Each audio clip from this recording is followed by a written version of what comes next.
The Alpha Sessions. Hello, it's Erica Jean and welcome to The Alpha Sessions. We're here with Camden Songwriting Circle, so hello both. How are you doing? Hi, yeah, we're really good. How are you? Yeah, I'm good. Doing thanks. great, thanks for having us. Yeah, no worries. So I wanted to talk to you about the event. So for anyone that's never been to a songwriting circle, what would they expect to see? Well, so we have two types of events. One which is a traditional songwriting circle, so it's all the artists are on stage at the same time and they take turns playing a song. It's played in rounds, and it's all about the essence of the song, so the songwriting, the writing process, the career of the artist. So that's one of our events. And the other one, if you want me to say, is kind of like a more unique concept that we kind of came up with based off of trying to get feedback and development on your songs. So that one is a place where you can kind of sign up in person. It looks like an open mic, but isn't, where you sign up and you go up to play your song, but instead of just like playing any song that you have, you play something you're kind of developing or a work in progress, and you get audience feedback. So you can ask for like songwriting, arrangement, or production advice, or even sometimes people ask for promotional advice, play your song, and then we get some audience members to kind of share their thoughts and kind of have a discussion between the artist and the audience. So it's quite a interesting concept, and a great way to like get interesting and unbiased perspectives from people who might not know you. So yeah, I think that's beautiful. And obviously it's kind of like everyone knows it as an iconic Nashville thing of going to a songwriting circle, but there's not really anything like it in London. So what created the idea for you?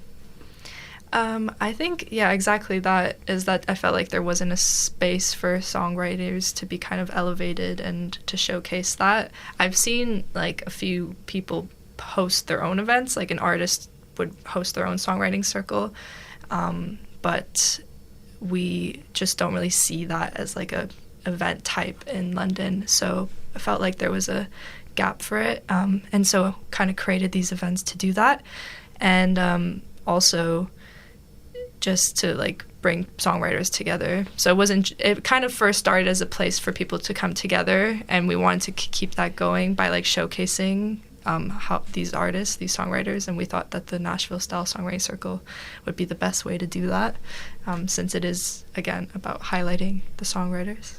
Yeah. And you also have a sister songwriting circle in Dublin. Is there any opportunity to travel between the two songwriting circles? Do you do a lot of collaborations?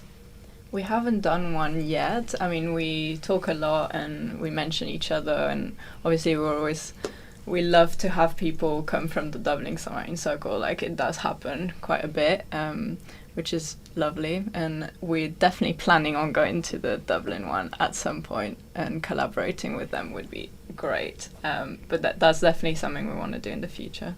Yeah, we've spoken about kind of swapping, having artists who mainly come to our events perform in Dublin, and then vice versa. We've thought about doing that, and we have some other ideas with them that we'd love to do. But yeah, it just hasn't happened yet. We're just kind of more there to support each other and encourage each other and give each other advice. That's kind of why we're sister circles. Yeah, that sounds great, and it's a nice way as well to support the local communities, but also getting to other places. And I think for songwriters, especially if you're not an artist yourself and you just want to songwrite, what a great way to collaborate with other people and find other artists to songwrite with. So that's a great thing for the future to look forward to. And I also wanted to talk to you about the event itself. It always seems such a busy event. Do you have to promote it quite a lot, or do you find that the music speaks for itself? So our feedback sessions, they tend to be quite busy, whether we promote it a lot or not. I think it's kind of word of mouth by this point. Like, loads of people in the community know about it and they tell their friends, and so that works quite well. We still do quite a bit of promotion because we want to reach more people always. But yeah, and the songwriting circles, we do have to do a bit more promotion, as those are ticketed events. So it's a bit harder to get people to, buy a ticket, whereas the feedback sessions are free entry. But still, it's still quite always busy. We always manage it. Yeah, I think because we also are mainly volunteer based as well, I think we've kind of I don't want to toot our own horn or whatever, but I think we get a lot of people saying that our interesting social media stuff is what brought them to our events and stuff. And so we really push on socials, because we know that that's a good way for us to get people out to the events. And it's fun. And it's fun. We try to do it in a way that's fun, because I feel like sometimes you feel like this pressure to do something a certain way, but what's the point in doing it a way if you're not enjoying the process? So we do it like that, and I think people really see that and see the fun element of what we're doing, and then that kind of brings people out to the events. Yeah, and I think it's great as well, the consistency of your brand online. Like, you use the same venue, so you've got that consistent branding and also just atmosphere of the event, which, do you find that helps bring people in?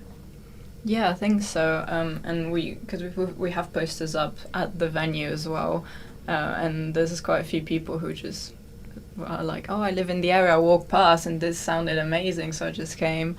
And yeah, I think people love that pub as well. Like, we love the pub, is a Rose and Crown, and they're an independent pub, so it's just a nice way of supporting each other. Yeah. It's a win-win, isn't it? They get people into their pub, you get to play your music, and what a great place. Exactly, yeah. They're a great space, and I think it's also quite good because we have some regular people who come, and maybe they don't even know if there's an event on, but we'll just pop in to see, and because we do them mainly on a Tuesday night, twice a month usually, so you can kind of predict when we might have an event, and so you don't really need to always be checking on socials what the next date is. Although, we do. It is probably better that you do, but but it is a good thing. People know that this is happening regularly, and that they can kind of plan ahead and think, I want to come out to one of these and show a song that I'm working on. So yeah. Do you find that also people come that aren't songwriters just to watch the music? Yeah, that definitely happens.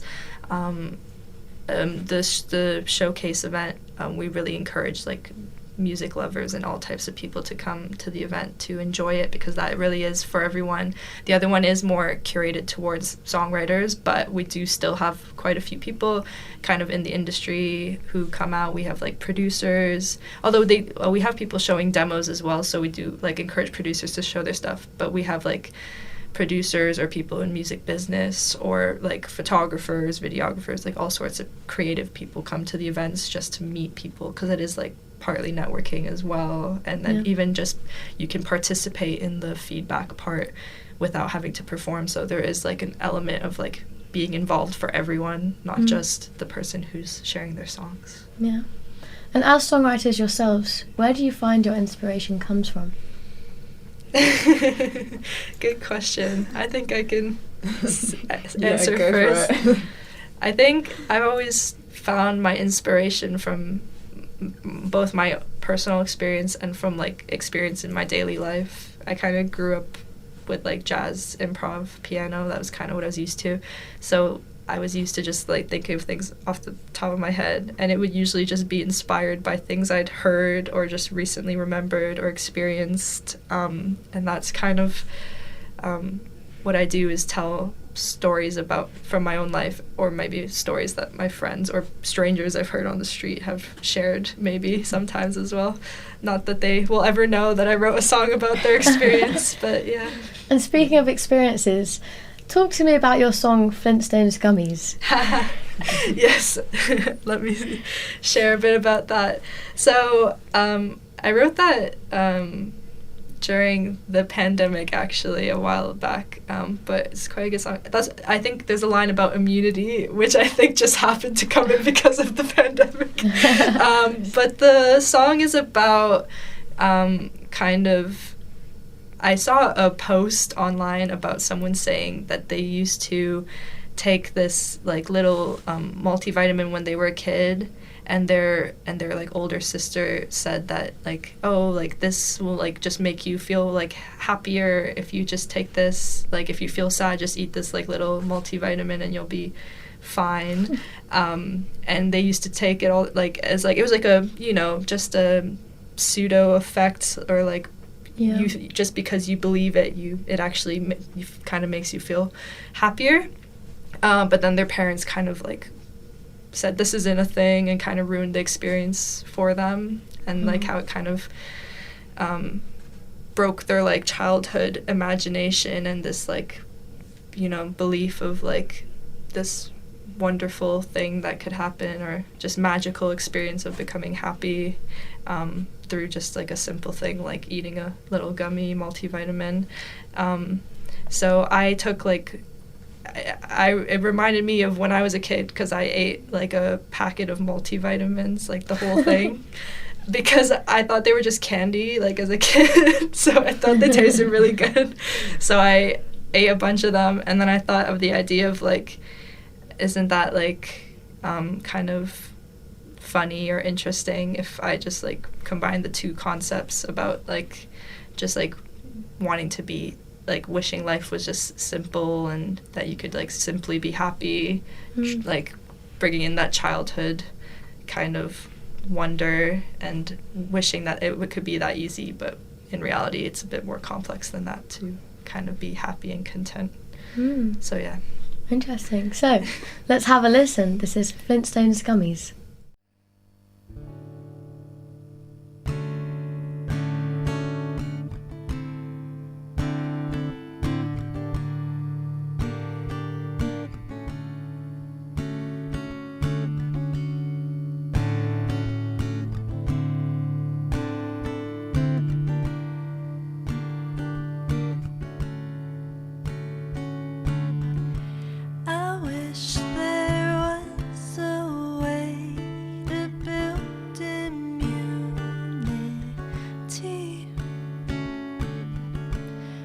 Like a motivation's always killing me. It's the pain stuck in my brain, doesn't always work. Searching for my vitamin-mental supplemental.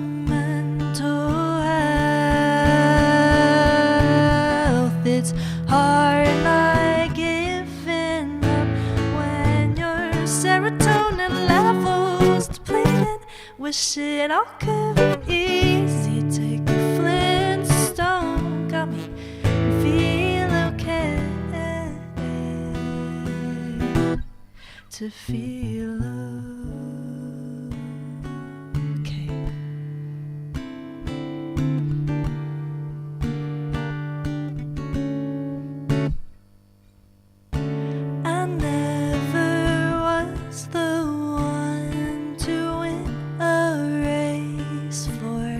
Track my know-how for all sports is quite inadequate.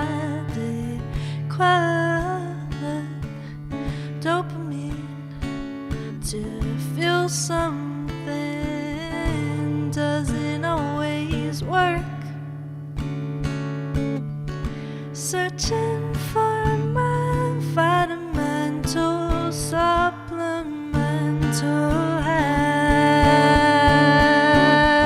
It's hard not giving up when your serotonin levels depleted.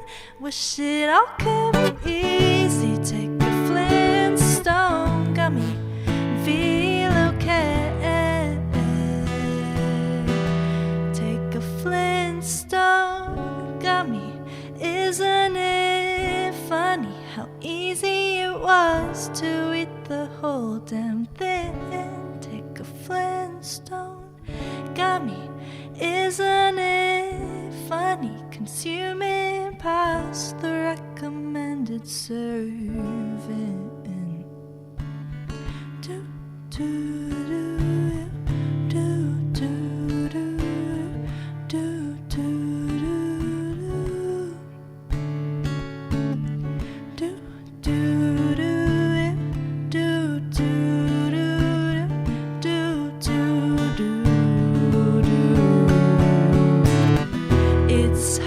you're not giving up, when your serotonin levels depleting. Wish it all could be easy. Take a Flintstone gummy and feel okay. Wish it all could be easy. Take a Flintstone gummy and feel okay. To feel okay. The Alpha Sessions. What an amazing song. I hope you felt that storyline. And maybe Flintstones Gummies could even sponsor you. Yeah, So, fingers crossed. if you're watching. They were really yummy and good for you. Take this as a songwriting advert for you. Theme tune, maybe? Maybe. Who knows? So, is there a funniest moment that's happened at Songwriting Circle so far? We have, like, people... Okay, there's, like... I feel like at every event, like, songwriting event, and I post this online, I always try to find a funny moment where everyone's just laughing, because I think it's, like, fun. It's usually during the interview portion of the event, where we, like, ask questions to the performers, and the audience also asks questions. And once we had an audience member ask, and everyone found it quite funny, was, like, who is... like an artist that you love that you think you could take in a fight, and because usually it's just like, what's your, like, how do you like come up with ideas for, like, songs, and that's the kind of questions people ask. But this person's like, who do you think you could fight that is, like, an artist you really like just like one-on-one street fight. And it was just, like, such a funny, like, question to ask, and everyone was just laughing, and it was such a fun, like, question for the artist to, like, come up with answers for. And that's hilarious. I love when audience asks those types of questions. Also, someone asked about, like, being on a deserted island and with an artist, who would it be, that kind of thing. So I love those questions when people ask. Go on then, who is the most respected artist that you think you would take in a fight? that I like. Yeah, I'm not the one who had to answer the question. Who do we think? I don't know if I could take many people in a fight, I'm not gonna lie. I don't think I have a lot of muscle, guys. Like, I'll start. I think I could take Bruno Mars. Oh yeah. Okay, yeah. Yeah, I think because that's we're like a doable. similar height. Right. So I think that would be a kind of a good match. Right. I think that is the, you know, that's the person that I think I could get away with fighting. But also I think he'd be quite a nice fighter. Like, I don't think he'd hit me. So tickle fight maybe or something. Yeah. Well, I'm thinking Sabrina Carpenter then, because she's tiny. Yeah, there we go. That's the only advantage I could have, is I'm taller, you know. Ariana Grande. That's true. I think. I think, she's very tiny. Yeah. She's, but she's super sweet. I wouldn't want to fight.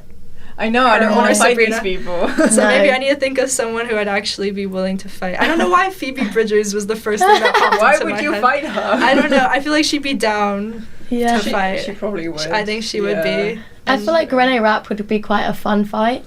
Yeah, I don't think but I would win. totally I lose. wouldn't. I would lose, but I'd be happy to lose. That's so true, same. Yeah, that. Yep. I already accept defeat. I think I just have to bow out immediately. Yeah. I mean, if it takes fighting these artists to get to meet them and actually have a genuine conversation, then Yeah. Yeah, a win is a win. Yeah, so true. I would do it. So going back to the event, what, having like a reoccurring event, does that help you with networking and kind of creating a community of people that come to your event and getting to know the event itself? Yeah, I think so. I think we've had people who've come since the first one, and yeah, there's people who come every month or every 2 months when they can, and they've made friends, and then the first time they came alone, and then the next time they come with a group of people who were there the first time. So it definitely helps build community. It's really lovely to see. Definitely. I think for us too, I mean, we've made lots of great friends from the events. It's like my main place to meet people now. It's just like, I'm just gonna, like, that's where my friends are all coming from these days. But it's a great space. And you have a group chat as well, don't you, to keep in contact with them? Yes, there's like a WhatsApp community. It's like open to anyone, so we have a few different chats. There's like a general one to ask, and it's great because you can, like, people will ask about, like, oh, this like label reached out to me, or this distributor reached out to me, or is this event good, or is it like, and then people will give like their honest feedback on like, no, this is like kind of they take advantage, or this one's like, oh, this one's really good and I would definitely recommend, or people will give like contact info, like, oh, this, reach out to this email and they could help you out with this, and stuff like that. And then we have other chats for like people who are coming for their first time, so it's good for people who also have never been to the events, because you can message and meet like people who are solo goers if you feel a bit intimidated to go alone. So we have that too, and then a chat to like share songs, works in progress, if you want to get feedback, like online version of our events, and then also to share like releases and stuff like that. That's great, and I think it's so nice that you're creating this safe space for people to use and kind of meet other people and share your music, because I think sometimes it is a bit daunting going to an event, especially if you're on your own or you're going to a new place for the first time. So it's really nice that you've kind of built that community and that stepping stone from online and wanting to go to actually going in person. I think we're both introverts as well, so we know what it's like having to go to these events, and so that's why we decided to make our own, so we wouldn't have to stress out anymore. But no, that like we've really tried to make it like a safe, relaxed and like judgment-free zone, so that it would make it easier for anyone coming on their own, and really try and make people talk to each other, you know, talk to your neighbor even if you don't know them. The chat for solo goers is definitely part of that as well. We even like prompt, like we give out at the networking one, we give out little stickers, like cliche little networking with your name and like kind of what kind of stuff you do if you're an artist or a singer-songwriter or producer or whatever, just to like, so people can just do that. Or we also just kind of throughout the event try to like initiate conversations, and I say like, if you have something you didn't get to share during the like performance part, like now is a good time to go talk to people. Like I'm always trying to push people to talk to each other, because I know like just talking to someone with like thoughts about like what you could actually say to them can be quite daunting sometimes. I'm very bad at small talk, so I'm trying to like always help people avoid the small talk and get to the like really meat and potatoes of the conversation. And speaking of sharing things, this next song is a song that you've performed at the Camden Songwriting Circle called Folklore Believers. Yes, it is. So is there anything you want to tell the listeners before we play this track? It's a song that I developed and then first shared at the event, which is kind of why I want to share it today.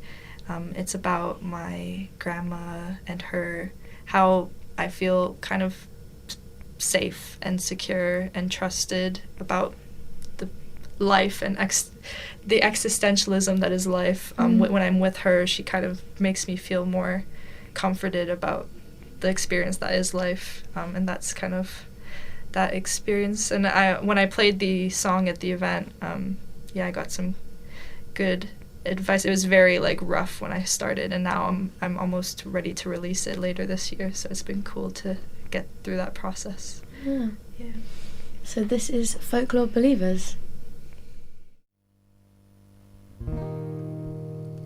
I keep my ears open with quiet demeanor. Listen to your stories. You say you're in fear that when I go away I'll gain a form of amnesia, and all that you told's just for folklore believers.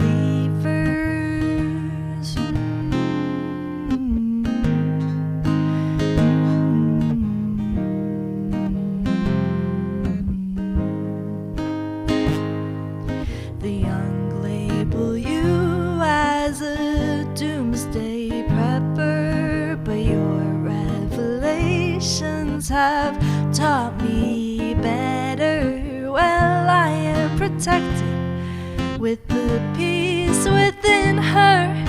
And I've got big plans that I'll show when I see her.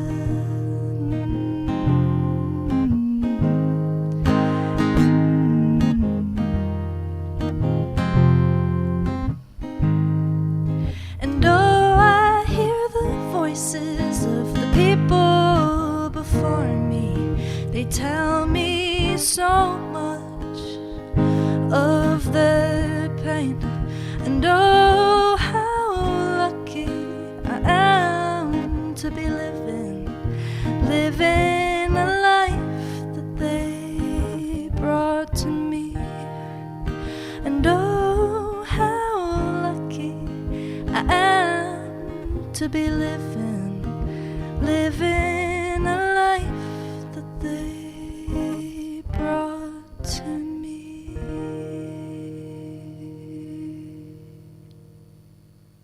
The Alpha Sessions. What a great track. So thank you for sharing. You've got such a beautiful voice as well, and I really love your songwriting style. It feels really genuine and from the heart. And I think you can really sense that. Do you find that when you're going to these events, your songwriting is getting better as well, just through performing a lot more? Yeah, I definitely think so. I think it like forces you to write more for sure, because you're regularly putting on events, so it like kind of prevents you from, it reminds you like, oh, I should be writing by putting on events like this. And then also getting that feedback from other people and thoughts that like I learned so much from putting on these events that I never would have learned if we weren't running them. And I think it's going to make, I kind of put a pause on my artist project and I'm starting it up again, and I think it's going to make the experience as an artist so much better because we've done this and we've learned from the community. Yeah, I think giving feedback as well to others helps a lot, because it makes you think of the songs in a different way, and like different sections, different areas of it.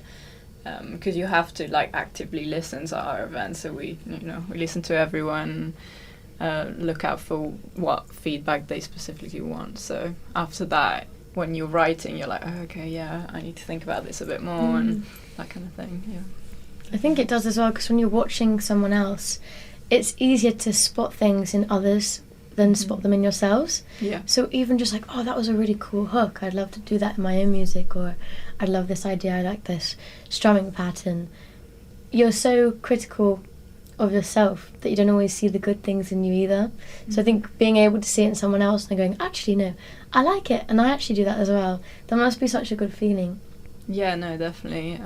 And yeah, I mean, we get inspired by everyone who comes to our events. Yeah, they're all amazing, and like you say, just seeing different types of music and things, it just makes you think, oh my god, I love that, like I would love to incorporate that more in my songs, or that kind of thing.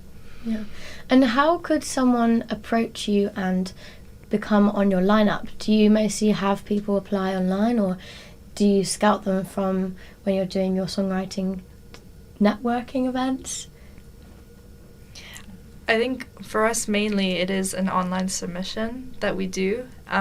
So there's like a link in our bio on our socials. And if you like submit to that and fill all that information out, that's kind of where we go. It's like our database to find artists. And we're always like trying to do different genre for every event. So we like go in there and we try to find people who we think have a similar style.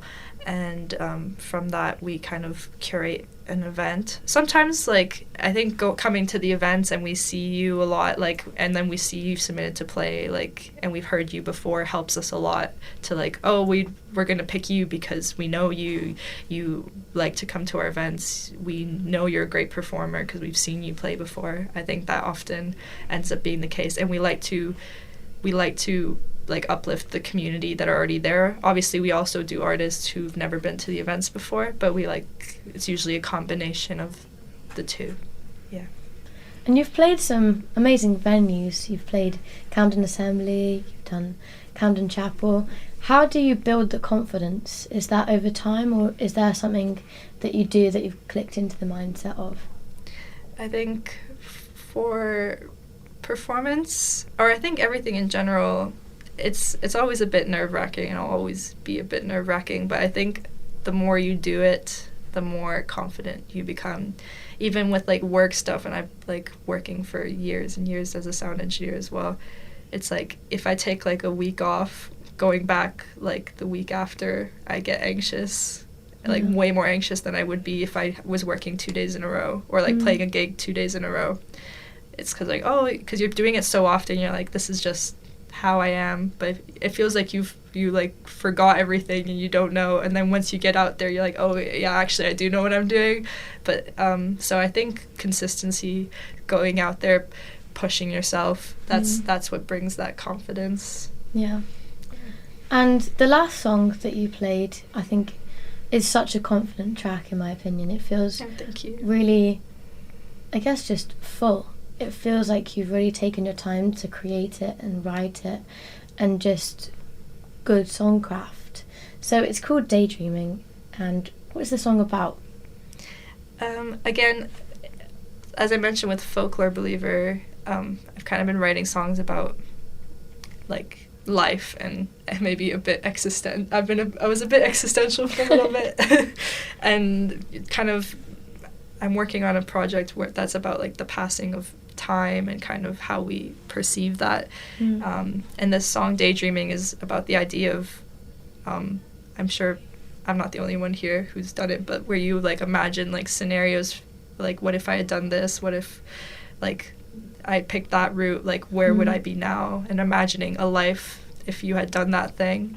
And that's kind of what the song's about, and like wishing like maybe life would have been better if I did this or that, and then kind of realizing, no, the life I'm living right now is pretty good as it is, and I should be happy with the life that I'm leading. So that's kind of what this is about. That sounds beautiful, and it's led you to here, so there you go. You know, everything happens for a reason. Absolutely. Absolutely. On that note, let's listen to the track. This is Daydreaming. I took a train across the continent, meeting new friends to one day tell grandkids. Well, that was in another life, a life that I never lived. But is it so bad to daydream of regrets you wish you did?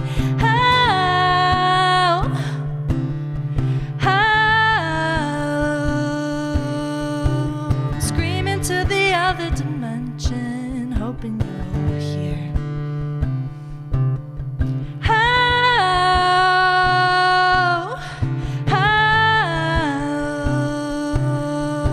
Daydreaming of the day that I'll finally know that I'm there. Played out the conversation of what was said. I told you the truth and you took it like a champ. Well, that was in another life, a life where I really was a little more bold and open to find out more.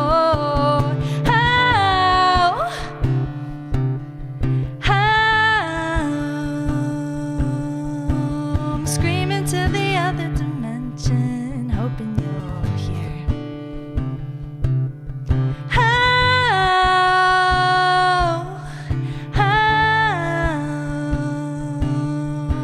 Daydreaming of the day that I'll finally make my way there.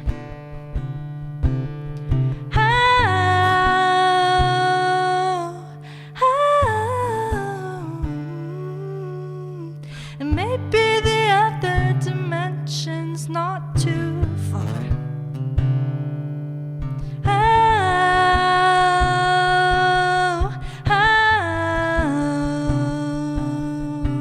And maybe the best place to be is where we are.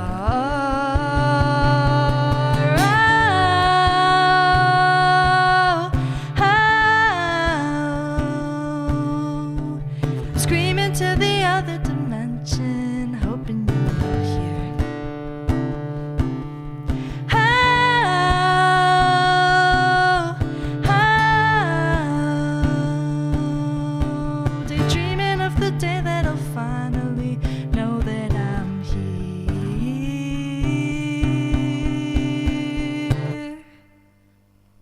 The Alpha Sessions. What a beautiful song, and thank you so much for sharing your songs with us. Thank you. And this song is also going to be out in the next year as well. Yes, it is. So it's a collection of songs about the passing of time that I'm going to release. But the song Daydreaming and Folklore Believer, I've shared them both at the Songwriting Circle, and they kind of grew from there, which is kind of why I want to share them today as well, specifically because those are ones I've shared at the event. So yeah, they feel a bit more special because of that. Yeah. And it's nice as well that you've also grown as songwriters through your own event. Do you find that it's made you write more songs because of sharing your songs? Do you feel like a need to then write more to share, or do you find that you're just happy to watch other people? I think it's definitely made me write more songs. Because every time we go to an event, like I go home and I'm like, I need to write a song now. Like it's really inspiring. And then if we have the events, then I'm like, oh, actually, I can show this song, so I should finish it before the event. It kind of pushes me to try and finish some songs as well, which is good. Definitely. I think it's a combination that like writing for me. I said earlier, is like it kind of reminds me and pushes me to write, but sometimes I think sometimes we take too many things on, and then you like lose the time and you're like focused on the wrong thing. Sometimes you get a bit distracted and you're focused on promoting or business or this and that, and not the actual music side of it. And then I'm like, oh, I don't have anything to play this week, and then I'm like, well, next time I need to, and then so it's a combination, really. It's true. And speaking of being a busy bee, you also do sound engineering, and I feel like we have to talk about Glastonbury. Yes. So you've performed at Glastonbury and you've also done the sound engineering for Glastonbury. How was that? It's great. It's my third year doing it, and my first year performing, and it was really amazing. I think every year it becomes more fun because I get to know more and more people at the festival, and I think some people who've never been before can be true that it is indeed, once you're in, it's like it's almost like a cult. Like they like those who get in every year somehow, and I really hope that I keep being able to go. But it's great because I get to meet all these people, and it's just such a welcoming environment. But then also I feel like every year my responsibility becomes more and more, so I leave the festival more and more tired every year. I was so tired after the festival. I was sleeping like 3 hours a night because we were like doing so many things, and I was just like, I can sleep when I get home. That was the like thing I was saying to myself and to everyone else. I was like, we're going to bed later. It's fine. We'll figure it out. But yeah. And you talk about the fact that once you're in, you're in. How did you get into Glastonbury? Because I feel like this is the age-old debate, isn't it? Booking festivals and booking shows. So how did that come about for you? Well, I got really lucky because I work freelance as a sound engineer, and one of the venues I work for in London, called the Bread and Roses in Clapham, they actually have a stage there. So because I work with them in London, I then work with them at the Glastonbury Festival. And they book artists from across London and other areas, and I guess if anyone wants to, you can get in contact with them through their social media. Bread and Roses Glasto, I believe, is what it's called. And if you are interested in maybe trying to play that stage in 2027, so that's kind of I got lucky in that way. Yeah, but it's just about community and network as well, isn't it? And we're so lucky in London to have so many people on our doorstep that are connected in this industry. And you touched on it before about when you're creating your lineups, you have different people from different areas of the industry, and maybe some people are more established and other artists are kind of just starting out on your lineup. So do you find that you create a conversation between your artists in those conversations of how to get to places, and like you said before about your group chat, do you find that's a great way for people to make these networks? Absolutely, yeah. I think both of us kind of like fed up with the gatekeeping that is the music industry, and so we're like, it's like, you come to our events, you're gonna be honest. You're not gonna put those, like, you know. I think sometimes you go to an event and you put this like barrier up and you're trying to like look impressive because you feel like you have to. At our events, it's like, no, like, be your authentic self and be honest, and we're all here to help each other. We're not here to like one up each other. We're not here like to compete. share the knowledge, help each other out. It's not about like being competition. Is about uplifting each other, and like there's enough space for everyone in the industry. Like, we don't need to push others. No. You know, and it's always nice to have that. And I think a lot of like networking events and stuff, they're very like show-offy in a way, like very cliquey sometimes. So we've really tried to not have that at our events, because it's not very nice. I think it's great that you've got such a raw and cut conversation going on, and it's nice for people to know that there is that conversation happening somewhere. So yes, please come. Yes. That's all we have to say. Please come out, and hopefully you experience what we're trying to put out there and have a good time. Well, thank you so much, Melanie and Caroline, for coming on here and talking to us and sharing your amazing knowledge on the industry. And if you want to join in the conversation and join the next Camden Songwriting Circle, when are your dates for September? So we have a feedback session on the 8th of September, and then a songwriting circle, so that one's ticketed on the 22nd of September. So yes, please come down.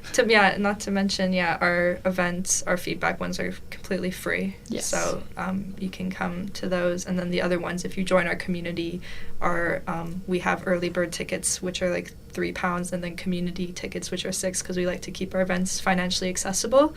So if you join our WhatsApp community or a newsletter, you get like all of those discounts, and that's kind of like, we want people to come out, and we want it to be an event that people can afford to come to, and through Camden Songwriting Circle on everything. Amazing. Well, hopefully some of you can come to the next one. Thank you so much. It's been an absolute pleasure to talk to you. This has been the Alpha Sessions. The Alpha Sessions.